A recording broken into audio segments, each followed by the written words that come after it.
that are madly taking pictures now. We had a couple of incidents at Taft High, and one occurring earlier, and then one occurring last week. And when we found out about the one last week, that's when we learned about the one that occurred earlier.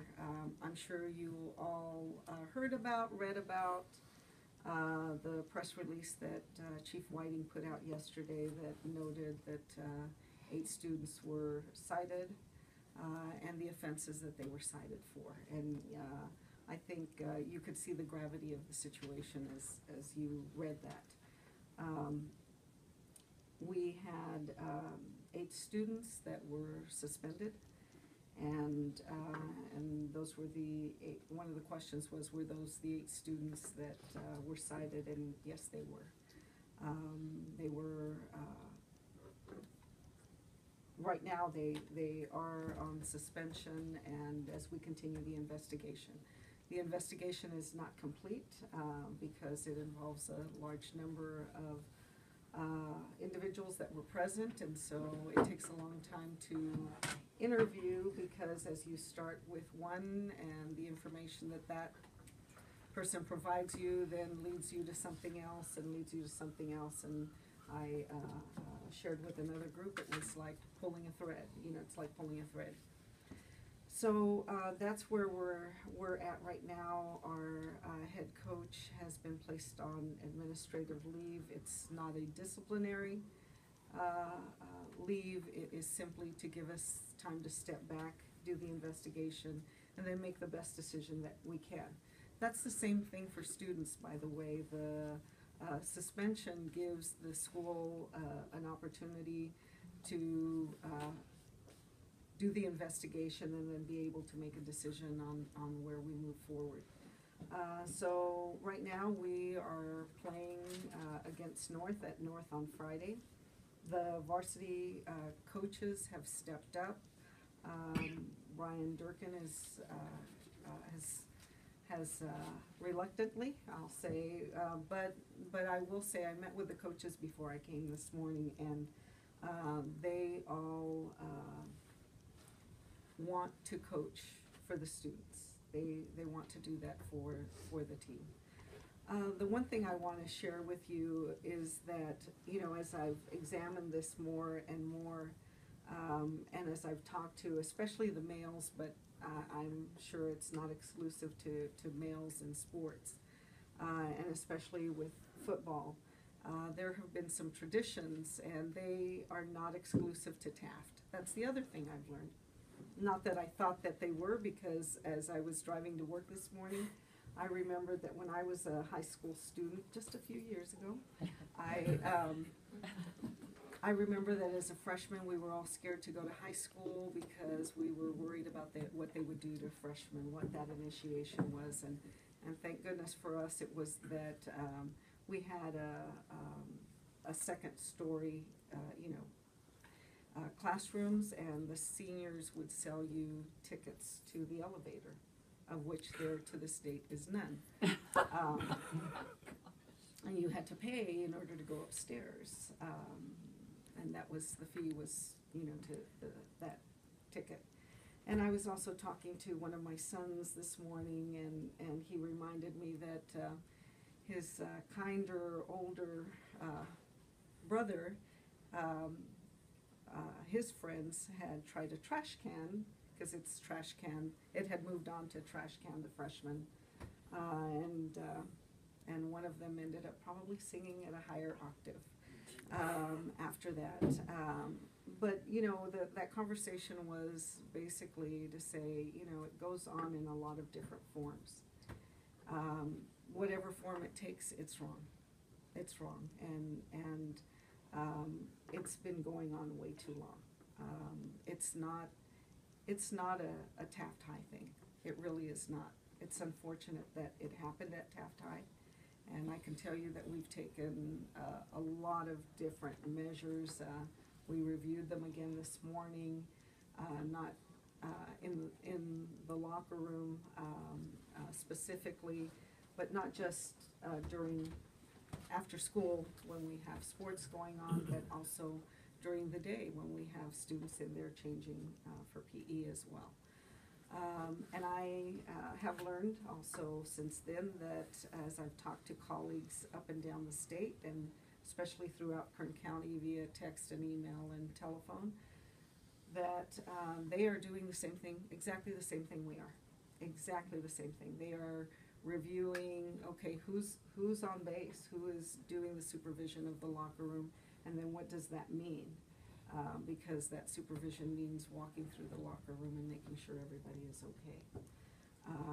And so it's not just us, but that's what is portrayed right now, especially as you look at not necessarily print media but video. And I think that's something that we as a society and as a group need to take on.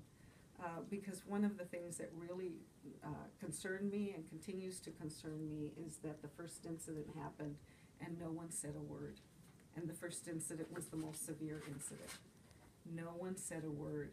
And I've been very publicly criticized for asking our kids to step forward and say something.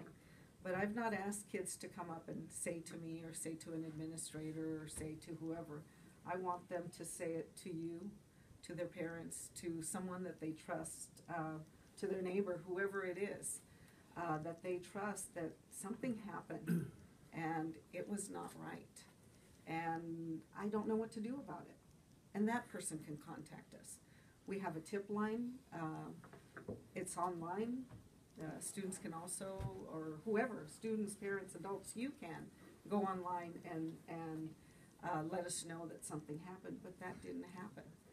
And it is that code of silence that makes our students, our children, vulnerable to predators. Because you know that that's what keeps that going. When people don't talk and don't say this happened and it's wrong, it continues to happen. And that's exactly what they count on. And I think that's why this tradition, if you will, has been going on in locker rooms for as long as there's probably been locker rooms, and as long as there have been different levels of teams. And I'm sure if you talk, those of you gentlemen in here who played football, I bet you have some stories that you can tell, because almost every male that I've talked to that has played football has a story to tell. Even one of my friends who is 72 years old says, oh yeah, I remember, that was just the thing, that's what we did. And you know, that happened to him. Not what happened at Taft, not the stuffing in the locker, not the trash canning or anything else. Is there a timeline for completing the investigation and making a decision? We hope to have it wrapped up by Friday, but as I said, you know, one thing leads to another, leads to another, leads to another, and more important than the timeline is that we do a thorough investigation and that we make the decisions, the necessary decisions based on that. I will tell you that the decision to cancel the game on Friday was extremely difficult. But there were factors that we took into account, and I will tell you right now that if I had to make that decision again, I'd make that exact decision again. Knowing what I know right now, I'd make that exact decision again. Someone just handed me before I came out here an article about a coach in Utah that canceled the entire season because his team was cyberbullying. Somehow we need to get that message to our students. Even though it's been done before, we need to question that. Yes? So on a good note, I commend you on that focus of changing that behavior, because it is a behavior and it'll take a lot of hard work to change that mindset. So commend you on that, of taking the steps forward. And as you have said, it's not only here in Taft. I know from a military perspective, it's grown men doing the same thing as well. So it happens in the military, it happens in, you know, grown adults at the same concept. So I know the military's focused on trying to change that same Mhm. concept and behavior, but it starts when we're young, so. It does, and they learned it from someone, you know. The other thing that happened right afterwards, and I shared this yesterday with another group as well, is that people really turned on both the victims and then later at the students that were involved. And one of the suggestions that actually came from youth to some of the adults at their church was that we really needed to do some training, and this had never ever crossed my mind. But I guarantee you we're going to be looking at it very closely and seeing how we can do this and how we can respond. But, you know, it hasn't been part of our generation and our world, so that would be an automatic thing that we would do. But those two groups of students were, I would also say, cyberbullied after the event. Even those that were just in the locker room were cyberbullied, I would say. We haven't even gotten there to that investigation yet. You know, that's how there are different layers, and we're a very small district. We may have quite a number of personnel, but as far as administrators, there are 3 of us at the district and 3 that actually are responsible for the school, and then one over at BV. So when you think about resources, I worked for actually the largest high school district in California. I picked up the phone and I had a press release done for me. I shared what I needed to do, and then I could take care of the school site activities. That's not the case at Taft High. I am the public information officer. The person that starts interviewing the adults, the employees involved, that's me at the same time. So, you know, that's one of the things that we need to keep in mind as you're looking at, well, why didn't this happen sooner? It wasn't for lack of trying. I will tell you that. But right now, this is where we're at. We're moving forward. The football team is practicing and ready to go. The varsity coaches are looking at some programs that already exist, because we're not the first school that this has happened to or at.